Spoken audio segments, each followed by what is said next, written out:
After continuous use, your Everflo on-demand pump might not be working properly. The problem can be a variety of things. In this video, you'll learn how to bypass the pressure switch on your Everflo pump. Before getting started, you'll need a handful of tools to complete this task.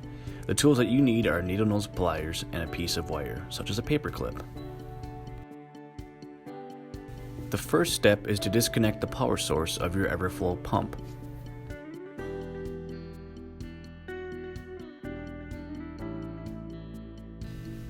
Next, remove the cover to the fuse.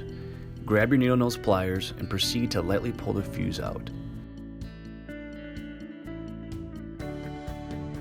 Visually inspect that there's no breaks in the fuse.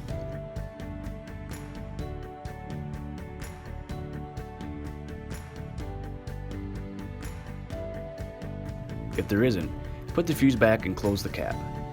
Do note though, the fuse used with your Everflo pump is a 15 amp automotive version. Now, reconnect the power source.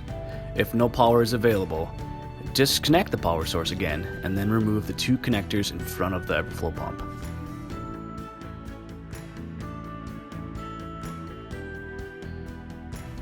Once again, reconnect the power source.